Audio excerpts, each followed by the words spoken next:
So joining us now on the phone lines is a Lieutenant Jay Redman, who's a retired Navy SEAL. Now, believe it or not, many people falsely claim to be Navy SEALs or POWs. What? It's more common than you may think, Bernie. Gosh. Now, we've got a story out of Crofton, Maryland that tells of a man who's accused of lying to people about serving as a Navy SEAL for years. Apparently, Bernie, even his wife was fooled by him. So here to tell us about the story is Lieutenant Jay Redman, retired Navy SEAL. Sir, first off, thank you for your service and welcome to the show. Brandon, my honor, man. Thanks for having me on. All right, Lieutenant. So tell us a little bit about your time as a Navy SEAL before we get into our story for today. Yeah, I was really fortunate. I mean, as a young kid, I grew up in a military family, just had a lot of heroes in my family and individuals that served honorably. And from a very young age, I wanted to be a part of the military and learned about the SEAL teams when I was about 14 years old, set my sights on that, and headed off to boot camp shortly after graduating from high school and started SEAL training when I was just 19. Graduated and became a SEAL. Right 19, early 20 was when I actually earned my trident and spent the next 21 years, really, 20 years of my career serving in the SEAL teams as both an enlisted and an officer, doing pre-9/11 counter-drug missions down in Central and South America, and post-9/11 doing operations in Iraq and Afghanistan. Got severely wounded in a big firefight in Iraq in 2007, going off after a senior al-Qaeda leader, which ended my operational career, but I was able to continue serving and finish my career. And now my focus is helping wounded warriors, and it's helping others to become the best leaders and best versions of themselves. And obviously doing that with my book, The Trident, and doing that with online coaching and speaking all across the country. So I can imagine when you hear a story about the one that we're about to talk about, it really, really bothers you, really, aggravates you because it undermines a lot of what you did, your service that you just talked about, and for others as well. The tons of Americans that have put their lives on the line to serve this country. And you have someone in a Bob Pollock who recently dedicated a monument to first responders and military personnel, which sounds like a great thing. But when you dig more into his story, he's accused of lying and telling people that he spent time as a Navy SEAL, and really has gotten a lot of people upset over this. Yeah, Brandon, I look at it on two sides. So one side, do I get upset and infuriated and things like that? No, because I feel like that's just kind of a wasted emotion. I will say it's troubling to me. The most thing, I feel sorry for individuals like that.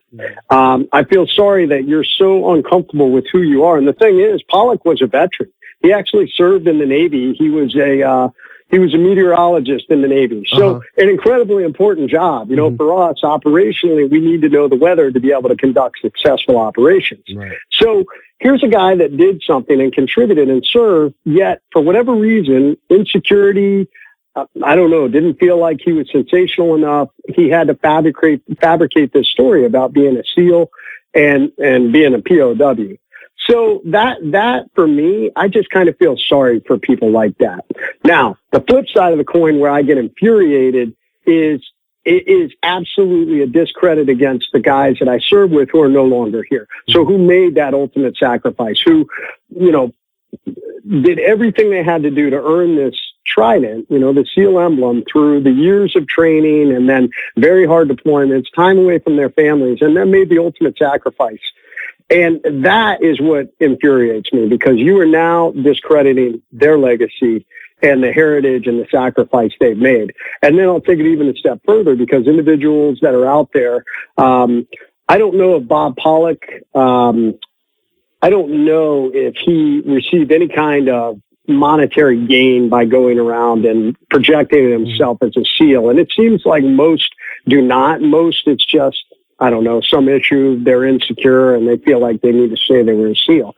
But there are a lot that are out there that are actually, not only are they saying they are a SEAL, they are also saying they have various decorations, or they were wounded, or in his case, in POW, to receive some kind of financial gain.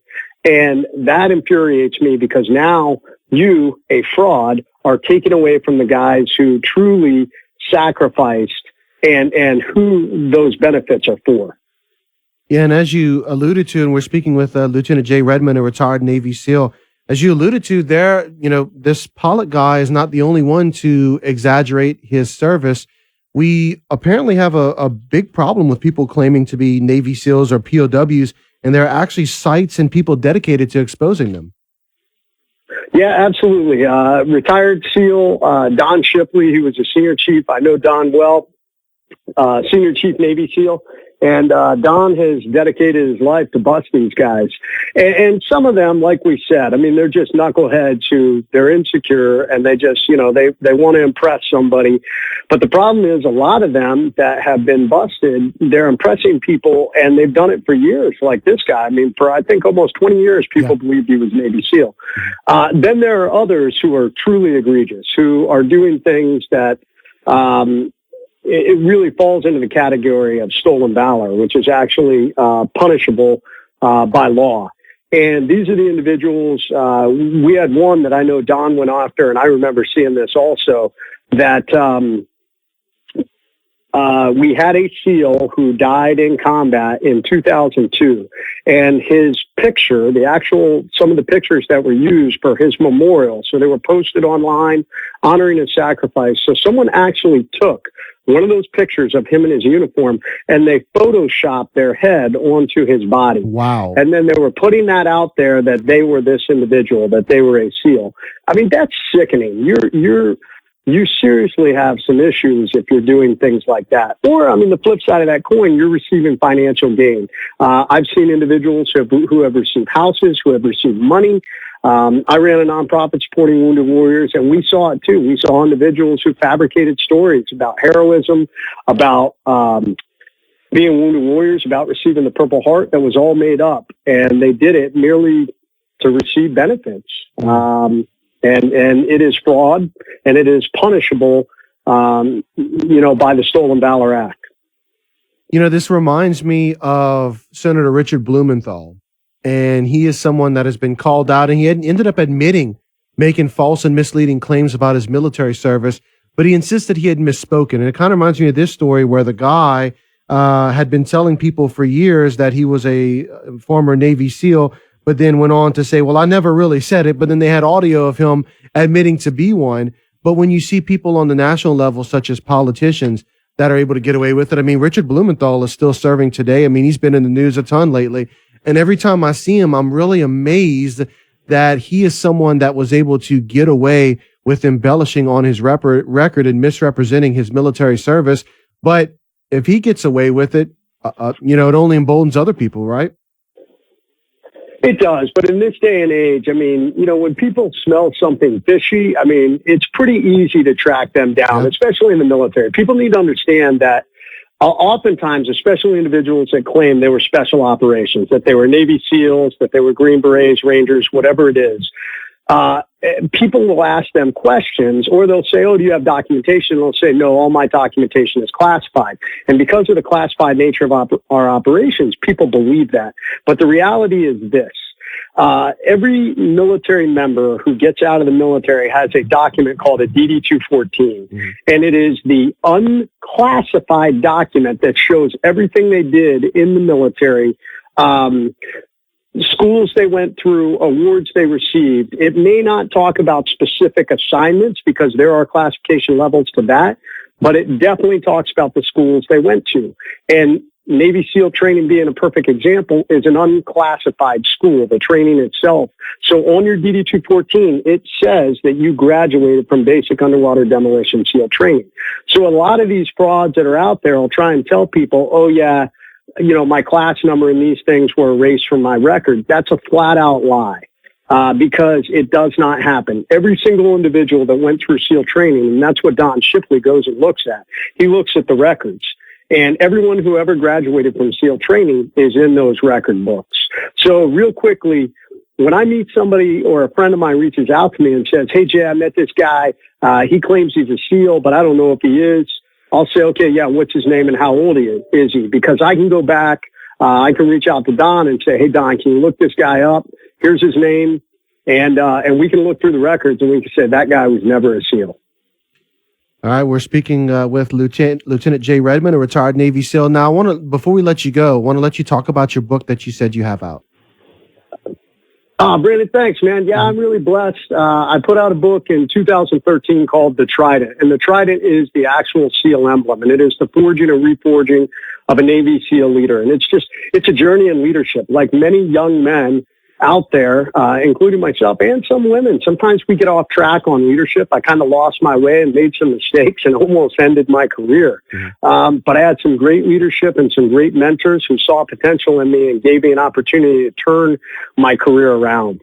And the book follows that journey of really coming to understand what it is to lead, and especially to lead people in dangerous situations. And then to be severely wounded and learn there's a whole nother level of leadership, and it's how we manage massive amounts of adversity. So the Trident, the forging and reforging of a Navy SEAL leader, did really well. It was supported by the community. It was a New York Times bestseller. So, you can find it on my website, jasonredman.com. And then I've got a brand new book that's coming out in December. I'm really proud of this book. It's called Overcome. And it is all about overcoming massive adversity, really taken from the viewpoint that I survived a vicious enemy ambush. And as I worked with wounded warriors and as I worked with people who have been through trauma, I began to realize that everybody in life will go through an ambush. I call them life ambushes. And it hits you almost in exactly the same manner as an enemy ambush. So it may not be gunfire and explosions, but guess what? When it's happening to you, it feels that way. And the book is all about how we lead ourselves through them, whether it's a personal ambush, whether it's a professional business ambush, or whether it's a relationship ambush, or even a family ambush. And I had some great contributors to the book, high-level senior leaders like Bill McCraven, Stan McChrystal, Jocko Willink, and a lot of wounded warriors who weighed in on how they led themselves out of their devastating situations and found success. So that book releases December 10th, and it's available for pre-sale now on Amazon. All right, Lieutenant Jay Redman, sir, thank you so much for your service again, and thank you so much for your time with us here. We really enjoyed having you on. Yeah, Brandon, thank you guys so much for having me. Have a great one down there. You too. You too.